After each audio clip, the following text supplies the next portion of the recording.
Bonjour à tous, bonjour, c'est David. Aujourd'hui, je vais vous faire une petite présentation. Alors, pas une petite présentation, justement, une grande présentation sur la gestion des DWG dans Revit. Alors, la première chose à faire, c'est, contrairement à ce que mon écran a et que je ne vous montre pas du coup parce que c'est pas bien, la première chose à faire, c'est d'ouvrir AutoCAD. Alors voilà, je peux vous montrer maintenant. J'étais sur Revit, hein, voilà, il n'y a rien de confidentiel. J'étais sur Revit. La première chose à faire quand vous recevez des plans d'architecte au format DWG, c'est de les ouvrir sur Revit pour vérifier certaines choses. Alors, je vais prendre quelques exemples de façon à vous montrer un petit peu tout ce qui potentiellement peut poser problème. Alors, ici, erreur d'unité. Ici, j'ai un fichier qui est donné avec 1,19, ok, mais 1,19 quoi? Donc la première chose à faire, c'est vérifier le contrôle des unités. Il était en millimètres. Donc 1,19 pour une fenêtre, 1,19 mm, c'est pas bon. Ça fait une toute petite fenêtre. Donc, bon, alors là, je le remets en millimètres pour l'exemple. Donc ici, vérifier, c'est déjà le premier type d'erreur que vous pouvez rencontrer. Deuxième type d'erreur que vous pouvez rencontrer, toc, ici, alors je dois l'avoir par là, c'est l'objet perdu. L'objet perdu, vous voyez, ici, j'ouvre déjà, je vois rien. Bon, c'est déjà pas bon signe. Donc, alors je sais que ma maquette, elle est là. Hop, voilà, donc je peux zoomer dessus, admettons. Alors, zoomer dessus, ou je fais un zoom, hop, euh, objet, hop, sélection, tac, même pas, ça suffit même pas. Bon alors j'ai beau, voilà, zoomer.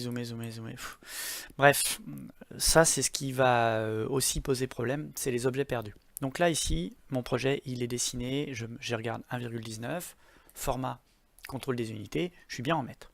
Donc si je fais que ce contrôle là, je me dis ce fichier c'est bon. La première chose, une chose qu'il faut faire, c'est un zoom étendu. Alors zoom étendu, c'est le double clic sur la molette centrale de la souris. Je fais un double clic et là je vois plus rien. Pourquoi? Parce que j'ai ici, je ne sais même pas si vous voyez tellement c'est petit, un petit point et ici un autre petit point. Donc ce petit point là, je vais voir ce que c'est. Je m'approche et voilà. Et là, je m'aperçois qu'en fait, j'ai un objet perdu. Donc si je ne supprime pas cet objet perdu, j'aurai un DWG qui sera très grand. Bref. Ici, je fais un zoom étendu, j'ai plus rien d'autre, donc c'est bon. Donc ça, c'est une des choses que vous devez faire. Alors je ferme sans enregistrer, c'était juste pour vous montrer. Ici, j'ai l'erreur d'unité. Alors l'erreur d'unité, je vais le sauvegarder avec l'erreur. Et maintenant, je vais vous l'ouvrir dans Revit. Ici, je me mets sur le niveau 0. Voilà. Alors j'ai déjà des fichiers. Je vous montrerai pourquoi j'ai fait ça tout à l'heure. Hop.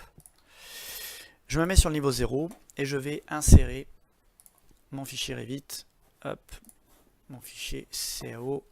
Donc ici, celui avec erreur d'unité. Vous m'entendez bien? Erreur d'unité. Je l'insère. Et là déjà, je le vois pas. Alors, comment savoir où il est? Zoom étendu. Première chose, zoom étendu. Zoom étendu, bon, il est par là. Je ne le vois pas, donc je fais une sélection. Ah, ici, j'ai sélectionné mon DWG. Qu'est-ce qui se passe? Il doit être par là. Bon, je le vois même pas. Je le vois même pas, donc c'est juste... Ah, il est ici. Voilà. On a trouvé. Donc ici, c'est un fichier qui a été dessiné en millimètres, enfin en mètres, avec une unité millimètre. Donc en fait, cette fenêtre, elle fait 1,19 mm. Et vous allez voir ici, j'ai une espèce d'artefact. Alors si je verrouille comme ça, il faut que je verrouille pour vous montrer. Ici, mon DWG, je vois bien qu'il y a des erreurs de lecture. Mes types de traits sont, il y a des traits en diagonale, c'est pas clair. Encore celui-là, ça va. Voilà, ce genre de truc, ça c'est un cauchemar. Ça, en fait, c'est lié à des dessins qui sont modélisés beaucoup trop petits. Donc si effectivement l'archi il dit je dessine en tout mes fenêtres, je dis qu'elles font 1,19, je les ai dessinées en millimètres Et en fait, c'était des mètres. Bon, bref. En fait, c'est des centièmes de millimètre. Voilà. Si vous remettez votre fichier à l'échelle en reprenant sur AutoCAD la bonne taille, vous allez rester en millimètres, admettons. Il faut donc multiplier tous vos objets par 1000. C'est logique. En fait, plus un dessin est petit, plus il y a des risques de problème. Donc, hormis le fait qu'il y ait le problème d'unité qui fait qu'on ne voit pas du tout mon fichier. Voilà, donc là, je vais hop, le supprimer. Objet verrouillé, supprimer. Voilà. Je reviens sur mon zoom étendu. Alors maintenant, je vais vous montrer autre chose, c'est le mode d'insertion des DWG. Alors là, j'ai été rapidement dessus, j'ai cliqué sans m'arrêter sur les détails. Quand je fais lier CAO, j'ai plusieurs options. Ici, je vais insérer le niveau 0, ici. Donc, mon niveau 0, je le prends, je clique dessus, vue active uniquement. Ça veut dire quoi? Ça veut dire que si je fais par transparence apparaître mon niveau inférieur, je ne le verrai pas. Mais ça veut également dire que si je duplique, si je crée un autre niveau 0, je ne le verrai pas non plus. Il sera que dans le niveau 0 ARC, mais pas dans, par exemple, dans le niveau 0 PLB pour la plomberie. Donc ça, c'est à utiliser uniquement quand vous voulez avoir le fichier de DWG dans une seule vue. Dans une seule vue seulement. Donc ça, c'est à utiliser vraiment si vous savez ce que vous faites.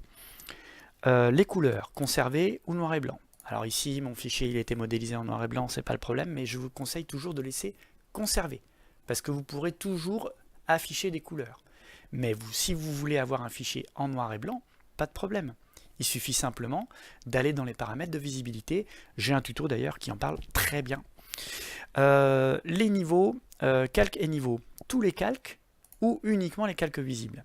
Alors, si vous avez vérifié et que vous avez plein de calques masqués mais qui ne vous intéressent pas, vous pouvez mettre uniquement les calques visibles. Sinon, si vous n'avez pas vraiment fait attention et qu'il y a peut-être des calques que vous voudriez garder alors qu'ils étaient cachés ou des choses comme ça, vous mettez tout. Voilà. Ensuite, l'unité. Par défaut, détection automatique. Ensuite, si vous connaissez l'unité, vous pouvez forcer pour être sûr d'avoir la bonne unité. Si c'est un fichier AutoCAD, en général, l'unité, elle est reconnue. Maintenant, si vous insérez d'autres formats, vous pouvez avoir besoin effectivement de préciser l'unité pour être sûr d'avoir la bonne dimension à l'insertion. Ici, moi, je laisse détection automatique. Ensuite, et c'est là que ça devient intéressant, je vais vous montrer le positionnement. Vous avez plusieurs types de positionnement. Vous avez les positionnements automatiques et les positionnements manuels, centre à centre, origine à origine et à l'emplacement partagé. Alors, l'origine à origine, c'est celui qu'il faut que vous utilisiez tout le temps. Mais je vais quand même vous expliquer pourquoi il ne faut pas utiliser les autres. L'origine à origine, si vous avez un fichier AutoCAD ici, je fais PO pour tracer une polyligne et je mets le centre à 0,0. Je m'aperçois que mon origine, elle est hyper loin. C'est pas grave. Hop. Voilà. Je vais faire zoom étendu. Et mon origine, elle est là. Ok. Donc ça veut dire que mon fichier, quand je vais l'insérer, bah, il va être décalé de tout ça. Si je fais centre à centre, autre méthode, centre à centre, il va prendre ce dessin, hop, il va prendre tout ça, et il va se mettre au centre géométrique. Donc, par exemple ici, hop, hop, je vais jusqu'à pièce, hein, le texte est pris en compte. Voilà, le centre d'insertion, ce sera, tac, tac, hop, hop. Le centre d'insertion sera exactement ici. Voilà. Maintenant, si j'ai un texte sur le côté, par exemple, le nom de mon niveau,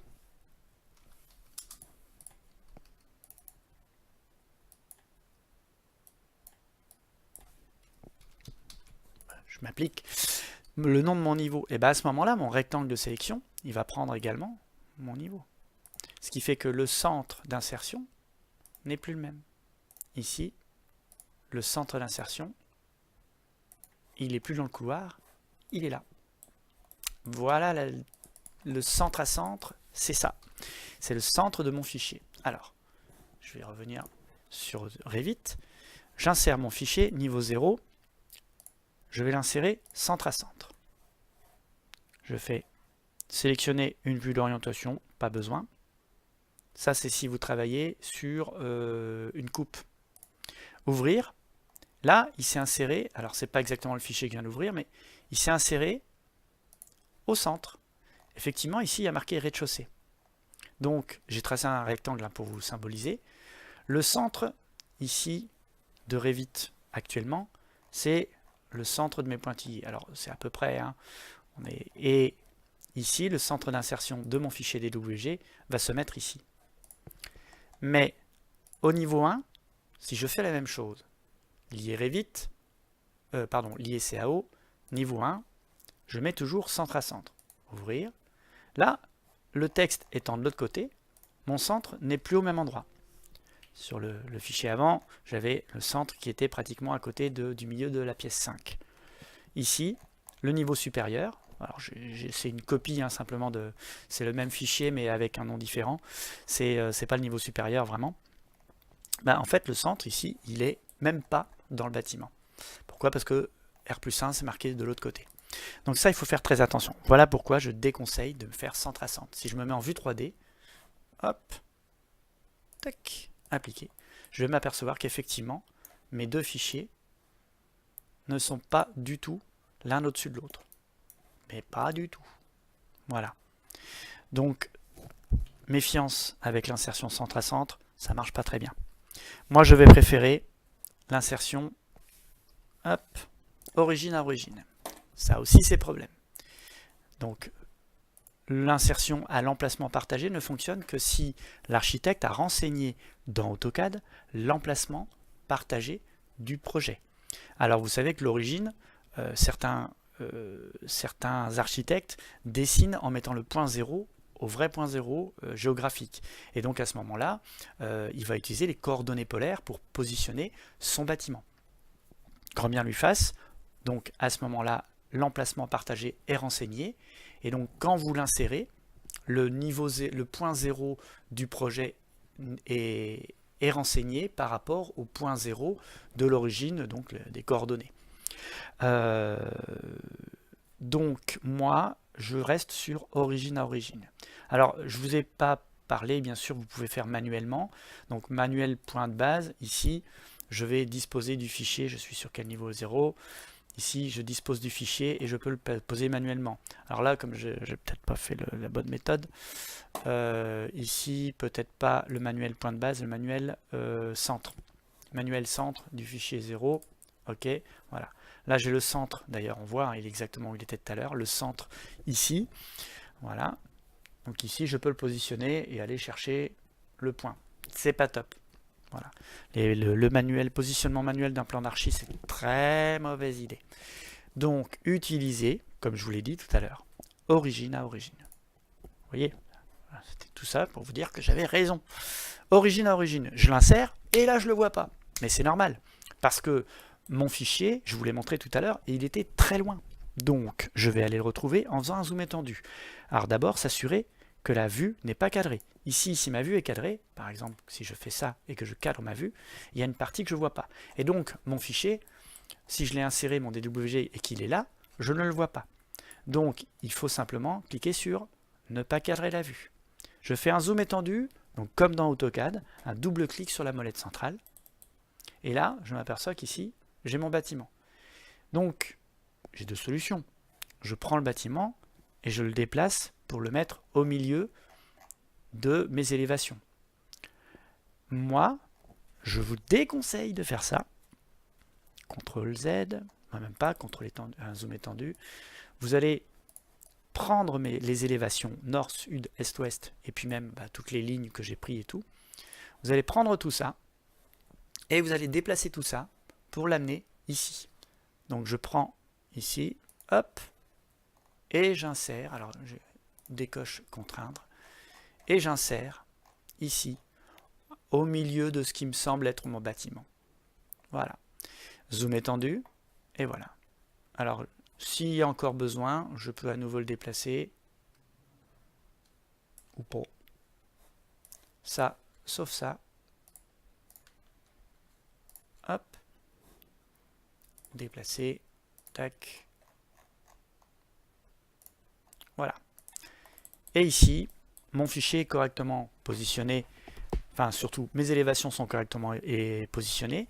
L'avantage de faire ça plutôt que de déplacer le DWG, c'est que quand je vais insérer mon niveau 1, ici, alors ça, on n'a plus besoin, ça n'a pas été déplacé. Je fais un zoom étendu pour voir mes élévations. Je vais insérer mon niveau 1, hop, origine à origine, et non pas centre à centre. Je conserve tout ça, ouvrir, et là mon niveau 1 est placé au même endroit. Je vérifie, je me mets sur une vue 3D, zoom étendu. Là, je suis en vue de dessus. Eh bien, écoutez, les deux plans se confondent. C'est normal, parce que je suis en vue de dessus. Alors, je fais un petit zoom comme ça, je sélectionne un élément pour pivoter autour de cet élément. Et vous voyez ici, mes deux fichiers, même si le centre de chaque vue est différent, là pourtant, d'ailleurs, on voit le point d'insertion, il est au bout de la punaise. Hein. D'ailleurs, hop, et si je clique là, et là, je vois que j'ai deux centres différents. Voilà, je le vois bien. Par contre, vue de dessus, voilà, mes deux fichiers sont bien les uns sur les autres. Voilà, donc ça c'était la petite partie phase d'insertion. Maintenant, je vais vous expliquer autre chose. Quand vous êtes sur une vue en plan, vous avez possibilité de masquer ou de supprimer des DWG. Plusieurs méthodes. La méthode numéro 1, je double-clique sur la lettre V.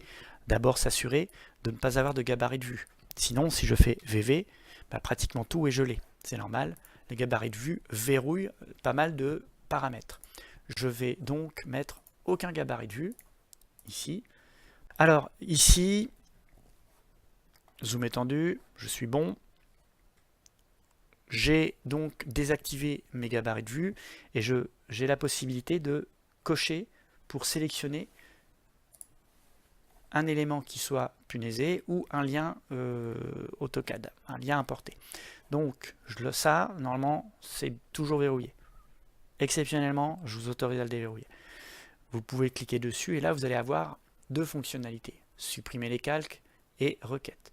Alors il peut y avoir également décomposé, ça c'est plus quand vous allez avoir par exemple une édition de famille, vous insérez un DWG, si vous insérez un cartouche au format DWG, vous allez pouvoir le décomposer. Vous allez également pouvoir décomposer certains modèles DWG qui ont été faits en 3D. Bon, ça c'est une autre discussion.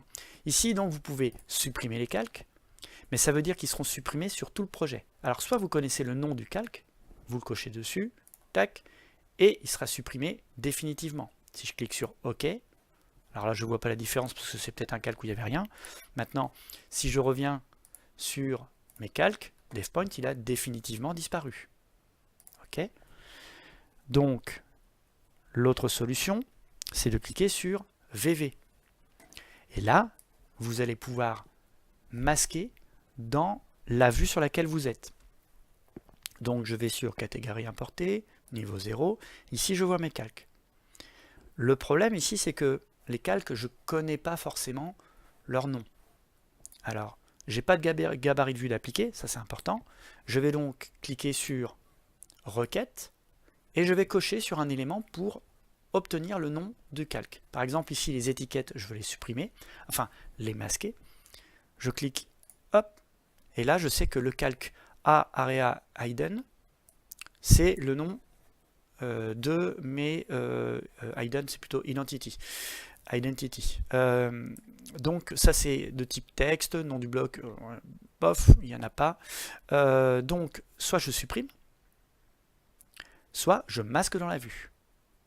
Si je fais masquer dans la vue, les autres vues qui utilisent, sur lesquelles je peux voir ce DWG, auront toujours, par exemple dans ma vue 3D, hop, il y a toujours, alors on voit que les cadres, hein, parce qu'on est sur une vue 3D justement, hop, voilà, on voit toujours, alors c'est le mauvais exemple parce qu'il y en a un sur l'autre, mais on voit toujours les cadres, donc ça veut dire que le cadre est, hop, tac, tac. Voilà, donc la dernière chose que je vais vous montrer, c'est ici, quand vous travaillez avec un plan d'archi, hop, un plan d'archi où il y a tous les niveaux. Alors ça va vous arriver de temps en temps. Vous allez avoir ici rez-de-chaussée, R+1, R+2. Donc ça, vous ne pouvez pas l'insérer directement dans Revit. Donc comment faire? Bon, c'est assez basique, je pense que tout le monde connaît déjà la méthode. En fait, il faut créer plusieurs fichiers par niveau, un fichier par niveau, et donc à chaque fois avoir toujours le même point d'insertion pour les niveaux. Comment faire? Ici, je veux créer le niveau 0, je supprime le 1 et le 2, tac, je fais enregistrer sous, niveau 0. Maintenant, je rouvre le fichier tout niveau, je fais, hop, ici, je sélectionne tout, je fais déplacer, avec DP avec le clavier, je prends un point que je retrouve sur tous mes niveaux, hop, alors je m'assure d'être bien au bon endroit, hop, je reviens ici, je vais supprimer le niveau 2 et le niveau 0, ici je sais que j'ai le même emplacement qu'avant, et je vais faire enregistrer sous niveau 1. CTRL Z, hop, hop, voilà. Et enfin pour le niveau, alors on peut faire une autre méthode, je mets un petit trait ici, hop, et là je supprime mon niveau 1 et mon niveau 0, et ici le niveau 2, DP, je vais prendre ce point là, et hop, je l'insère ici, terminado. Je fais un zoom étendu toujours à chaque fois d'enregistrer, que vous enregistrez un DWG pour le mettre dans Revit, faire un zoom étendu pour vous assurer que vous n'avez pas quelque chose très très loin qui pose problème. Voilà. Voilà, donc après bien sûr vous pouvez vérifier si vous n'avez pas des calques gelés qui peuvent apparaître, mais vous avez vu que vous avez quand même une gestion des calques et des couleurs que vous pouvez faire dans Revit. Voilà, donc c'est à peu près tout pour ce tuto. Amusez-vous bien, à bientôt et bonne fête de fin d'année.